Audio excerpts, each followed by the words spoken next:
हर updates देखने के लिए हमारा यूट्यूब चैनल सब्सक्राइब करें, साथ ही बेल आइकन को ज़रूर दबाएं ताकि हमारी हर अपडेट्स आप तक पहुंचे सबसे पहले। नमस्कार जी। जिस तरह तुहानू पता है कि पिछले साढ़े कुछ पॉजिटिव केस आए सी ते सीएमओ साहब ने सारी टीम नाल कंसल्ट करके कुछ एरियाज आइडेंटिफाई करे सी कि असी उत्थों जी सैंपलिंग लईए वॉलंटरली कैंप लगा के। साड़ी जी सब तो वड्डी वरी सी कि साढ़े कुछ 4-5 एकदम नवे पॉजिटिव केस आए सी ते उन्हां दा रिजल्ट साडा कल 269 सैंपल्स दा आया सी, जिहदी साडी चिंता भी सी। मैं तुहानू दस्सिया भी तो ਉਹਦੇ ਵਿੱਚ 269 ਸੈਂਪਲ ਸਾਰੇ ਨੈਗੇਟਿਵ ਆ ਗਏ। ਮੀਨਸ ਕਿ ਜਿਹੜੇ 4 ਪੋਜ਼ਿਟਿਵ ਕੇਸ ਆਏ ਸੀ ਉਹਨਾਂ ਦੇ ਪਰਿਵਾਰ ਵਾਲੇ ਜਾਂ ਉਹਨਾਂ ਦੇ ਆਸ-ਪਾਸ ਵਾਲੇ ਉਹ ਸਾਰੇ ਨੈਗੇਟਿਵ ਆ ਗਏ, ਉਹਨਾਂ ਨੂੰ ਇਨਫੋਰਮ ਕਰ ਦਿੱਤਾ ਗਿਆ ਹੈ। ਸੈਕੰਡਲੀ ਜਿਹੜਾ ਸੁੰਦਰ ਨਗਰ ਦਾ ਮੇਨ ਕੰਸਰਨ ਸੀ ਜਿੱਥੇ ਸਾਡੀ ਇੱਕ ਡੈਥ ਵੀ ਹੋਈ, ਗਲੀ ਬੜੀ ਛੋਟੀ ਸੀ ਤੇ ਫਿਰ ਸੀਐਮਓ ਸਾਹਿਬ ਨੇ ਡੀ ਸਾਹਿਬ ਨੂੰ ਰਿਕੁਐਸਟ ਕਰਕੇ ਅਸੀਂ ਉਹ ਏਰੀਆ ਆਪਣਾ ਕੰਟੇਨ ਕੀਤਾ ਸੀ परसों। ਉਹਦੇ ਵਿੱਚ ਸਭ ਤੋਂ ਪਹਿਲੇ ਤਾਂ ਮੈਂ ਸੁੰਦਰ ਨਗਰ ਦੇ ਜਿਹੜੀ ਉਹ ਬੜੀ ਭੀੜੀ ਜੀ ਗਲੀ ਹੈ ਜਿਸ ਤਰ੍ਹਾਂ ਸਾਡਾ ਅੰਦਰੂਨ ਬਾਜ਼ਾਰ ਹੈ, ਉਹਨਾਂ ਦਾ ਰਿਕੁਐਸਟ ਥੈਂਕਸ ਕਰਨਾ ਚਾਹੁੰਦਾ ਸਾਰਿਆਂ ਦਾ ਰਹਿਣ ਵਾਲਿਆਂ ਦਾ ਕਿ ਉਹਨਾਂ ਨੇ ਆ ਕੇ ਵੋਲੰਟਰੀਲੀ ਆਪਣੇ ਸੈਂਪਲ ਦਿੱਤੇ।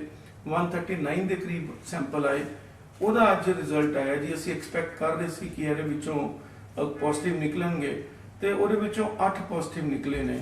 ਤੇ ਇਹਦਾ ਮਤਲਬ ਕਿ ਉਸ ਪਾਰਟਿਕੂਲਰ ਗਲੀ ਦੇ ਵਿੱਚ ਪ੍ਰੋਪਰਲੀ ਵਾਇਰਸ ਫੈਲੇਦਾ, ਉਹ ਏਰੀਆ ਅਸੀਂ ਕੰਟੇਨ ਕਰ ਦਿੱਤੇ ਦਾ। ਉਹਨਾਂ ਦੇ ਕਿਉਂਕਿ ਉਹ ਪਰਿਵਾਰ ਲੇਬਰ ਵੀ ਹੈ ਜਿਹੜੇ ਸਾਰਾ ਦਿਨ ਦਿਹਾੜੀ ਕਰਕੇ ਰੋਟੀ ਖਾਂਦੇ ਨੇ ਤੇ ਅਸੀਂ ਕੁਝ ਜਿਹੜੇ 88 ਫੈਮਿਲੀਜ਼ ਨੇ ਉਹਨਾਂ ਨੂੰ ਰਾਸ਼ਨ ਵੀ ਪਹੁੰਚਵਾ ਦਿੱਤਾ ਤਾਂ ਕਿ ਉਹਨਾਂ ਨੂੰ ਖਾਣ ਦੀ ਕੋਈ ਪ੍ਰੋਬਲਮ ਨਾ ਹੋਏ। ਅੱਜ ਉਹਨਾਂ ਨੂੰ ਉਹ ਰਾਸ਼ਨ ਸਾਰਾ ਪਹੁੰਚ ਗਿਆ ਕਿਉਂਕਿ ਇਹ 14 ਦਿਨ ਏਰੀਆ ਕੰਟੇਨ ਰਹਿਣਾ ਹੈ ਤੇ ਅਸੀਂ 7-8 ਦਿਨ ਬਾਅਦ ਫਿਰ ਇਵੈਲੂਏਟ ਕਰਾਂਗੇ ਕਿ ਜਿਹੜੀ ਉਹ 88 ਫੈਮਿਲੀਜ਼ ਹੈ ਜੇ 14 ਦਿਨ ਬਾਅਦ 7 ਦਿਨ ਬਾਅਦ ਜੇ ਉਹਨਾਂ ਨੂੰ ਰਾਸ਼ਨ ਹੋਰ ਚਾਹੀਦਾ ਹੋਏਗਾ ਅਸੀਂ ਦਵਾਂਗੇ। ਮਗਰ ਕੰਟੇਨਮੈਂਟ ਬਹੁਤ ਜ਼ਰੂਰੀ ਹੈ क्योंकि जिस तरह असं अंदरून बाजार दिता सी उस तो बाद भी उस टाइम भी 14-15 केस एकदम आए सी ते टचवुड ऑलमोस्ट 1 महीना हो गया है उत्थे साडे कोई केस आया नहीं, ना ही कोई IELI वाले या सिम्पटम वाले आए ने। अज जो सब तो इंपॉर्टेंट मैं तुहानू रिक्वेस्ट करना चाहना अपने बिहाफ ते कैप्टन अमरिंदर सिंह जी सीएम साहब के बिहाफ ते मैं सीएमओ साहब ਜਿਹੜੇ ਸਾਡੇ ਲੀਡ ਕਰ ਰਹੇ ਨੇ ਡਿਸਟ੍ਰਿਕਟ ਐਡਮਿਨਿਸਟ੍ਰੇਸ਼ਨ ਦੇ ਨਾਲ ਡੀਸੀ ਸਾਹਿਬ ਤੇ ਸਾਰੀ ਟੀਮ ਦੇ ਨਾਲ ਉਹਨਾਂ ਵੱਲੋਂ ਇੱਕ ਅਰਜ਼ ਕਰਨਾ ਚਾਹਨਾ।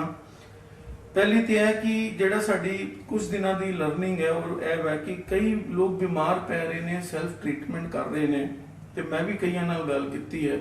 ਉਹਦੇ ਵਿੱਚ ਮੈਨੂੰ ਜੋ ਸਮਝ ਲੱਗੀ ਹੈ ਕਿ 90-95% ਚਾਹੇ RMPs ਨੇ, ਚਾਹੇ ਆਯੁਰਵੈਦਿਕ ਹੋਮਿਓਪੈਥਿਕ ਡਾਕਟਰਸ ਨੇ, ਚਾਹੇ IMA ਡਾਕਟਰਸ ਨੇ, ਉਹ टाइमली कोविड टेस्ट करा रहे हैं। मगर कुछ RMPs, कुछ आयुर्वेदिक एंड होम्योपैथिक, कुछ ਇਹੋ ਜਿਹੇ ਨੇ ਕਿ ਜੋ ਮੈਨੂੰ ਪਿਛਲੇ 3 ਕੇਸਿਸ ਚ ਅਸੀਂ ਇਵੈਲੂਏਟ ਕੀਤਾ ਹੈ ਕਿ ਉਹਨਾਂ ਕੋਲੋਂ ਕਿਸੇ ਨੇ ਟਾਈਫਾਇਡ ਦਾ ਟੈਸਟ ਕਰਵਾ ਲਿਆ, ਕਿਸੇ ਨੇ ਡੇਂਗੂ ਦਾ ਟੈਸਟ ਕਰਵਾ ਲਿਆ। ਪੇਸ਼ੈਂਟ ਦੀ ਅੱਛਾ ਕੋਈ ਗਲਤੀ ਨਹੀਂ ਹੈ ਜੀ, ਕਿਉਂਕਿ ਪੇਸ਼ੈਂਟ ਤੇ ਤੁਹਾਡੇ ਕੋਲ ਆ ਰਹੇ ਆਪਣੇ ਆਪ ਨੂੰ ਦਿਖਾਉਣ ਵਾਸਤੇ। ਮੈਂ ਉਹੀ ਜਿਹੜੇ ਥੋੜੇ ਦੇ ਸਾਰਿਆਂ ਨੂੰ ਰਿਕੁਐਸਟ ਕਰਨਾ ਚਾਹਨਾ कि एक स्टैंडर्ड ऑपरेटिंग प्रोसीजर बनाइए। मैं सीएमओ साहब डॉक्टर भूपिंदर जी ने रिक्वेस्ट की है कि वो तुहाडे सारिਆਂ ਨਾਲ मीटिंग प्लान IMA ਨਾਲ ਤੇ ਉਹਨਾਂ ਨੇ ਆਲਰੇਡੀ ਲਈ ਦੀ ਹੈ, RMPs ਤੇ ਆਯੁਰਵੈਦਿਕ ਤੇ ਹੋਮਿਓਪੈਥਿਕ ਡਾਕਟਰਸ ਨਾਲ ਇੱਕ ਸਟੈਂਡਰਡ ਆਪਰੇਟਿੰਗ ਪ੍ਰੋਸੀਜਰ ਬਣਾਉਣ। ਮੇਰੀ ਸਾਰਿਆਂ ਨੂੰ ਰਿਕੁਐਸਟ ਹੈ ਕਿ ਕੋਈ ਵੀ ਬੁਖਾਰ ਵਾਲੇ, ਖਾਂਸੀ ਵਾਲੇ, ਰੈਸਪੀਰੇਟਰੀ ਇਸ਼ੂ ਕੋਈ ਵੀ ਪੇਸ਼ੈਂਟ ਤੁਹਾਡੇ ਕੋਲ ਆਉਂਦੇ ਨੇ, ਕਾਈਂਡਲੀ ਪਲੀਜ਼ ਉਹਨਾਂ ਦਾ ਟੈਸਟ ਜ਼ਰੂਰ ਕਰਾਓ।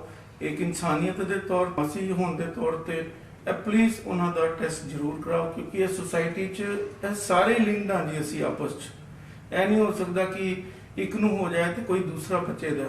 असी एक परिवार, वायरस ने सानू एक चीज़ सिखा दी है कि असी सारे लिंक्ड हाँ, एक परिवार की तरह हर परिवार नूं अपना समझ के नहीं चलांगे, हर बजुर्ग नूं अपना बजुर्ग नहीं समझ के चलांगे, हर बीमार बच्चे नूं, हर बीमार आदमी ਨੂੰ अपना परिवार का सज्जन समझ के नहीं चलांगे तो इस लड़ाई तो असीं नहीं जीत सकते। मैं सारिਆਂ ਨੂੰ रिक्वेस्ट करांगा कि सब तो पहले कोविड का टेस्ट कराओ, उस तो बाद तुसीं जो अपना उन्हां दा ट्रीटमेंट करना वो करो, वो बहुत जरूरी है, तुसीं कर ही रहे हो। सैकेंडली मास्क बहुत जरूरी है, अज भी CM साहब ने निर्देश दिते ने। मैं बार बार SSP साहब ਨੂੰ रिक्वेस्ट करना, DC साहब ਨੂੰ करना, मेरी भी एक लिमिटेशन है।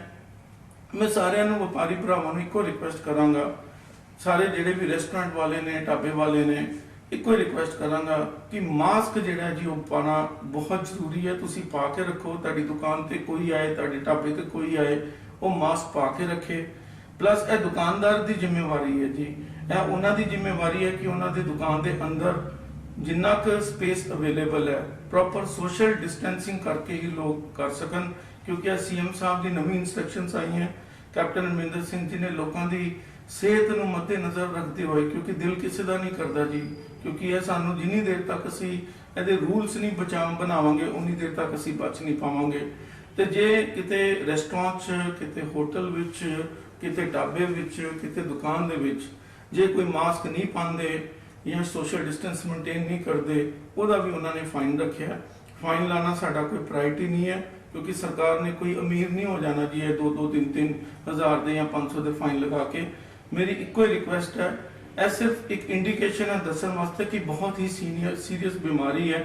ਤੁਸੀਂ ਦੇਖੋ ਪਿੱਛੇ 31 ਸਾਲ ਦਾ ਲੜਕਾ ਦਾ ਨਾਮ 33 ਇਅਰਸ ਦਾ ਜਿਹੜਾ ਸੁੰਦਰ ਨਗਰ ਅਸੀਂ ਹੁਣ ਕੰਟੇਨ ਕੀਤਾ ਹੈ ਏਰੀਆ, 33 ਇਅਰਸ ਦਾ ਉਹ ਲੜਕਾ ਜਿਹੜਾ ਪਰਿਵਾਰ ਦਾ ਬ੍ਰੈਡ ਅਰਨਰ ਸੀ, ਆਪਣੇ ਪਿੰਡਾਂ 'ਚ ਜਾ ਕੇ ਕੰਮ ਕਰਕੇ ਮਜ਼ਦੂਰੀ ਕਰਕੇ ਕੰਮ ਕਰਦੇ ਸੀ, ਉਹ ਉਹਨਾਂ ਦੀ ਡੈਥ ਹੋ ਗਈ ਹੈ ਜੀ।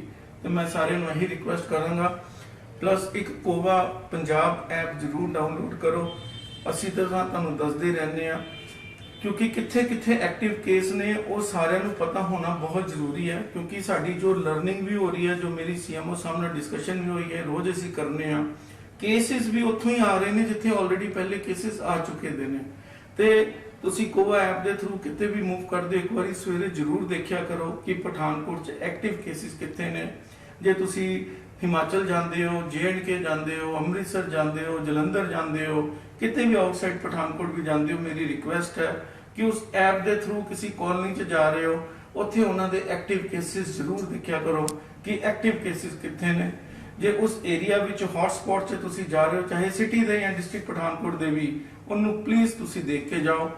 ਅੱਜ ਦੀ ਡੇਟ 'ਚ ਜਿਹੜੇ ਸਾਡੇ ਐਕਟਿਵ ਕੇਸਿਸ ਚੱਲ ਰਹੇ ਨੇ, ਜਿਹੜੇ ਕਲਸਟਰ ਤੇ ਨਾਨ ਕਲਸਟਰ ਛੋਟੇ ਵਾਲੇ ਜਿਹਦੇ 'ਚ ਇੱਕ ਕੇਸ ਹੈ, ਉਹ Prem Nagar, Victoria state, friends colony, Sundar Nagar, Shastri Nagar, ਸੈਨਗੜ, ਚਾਰ ਮੱਲਾ ਕੁਆਟਰ, ਟਰਸਟ ਕਾਲੋਨੀ, ਗੋਤਰਾ ਲਾਹੜੀ, ਮਾਡਲ ਟਾਊਨ, ਪਰਮਾਨੰਦ, पंगतोली, इंदिरा कॉलोनी, अबरोल नगर, कोठी, पंडता, रामनगर, करौली ते आधुनिक विहार।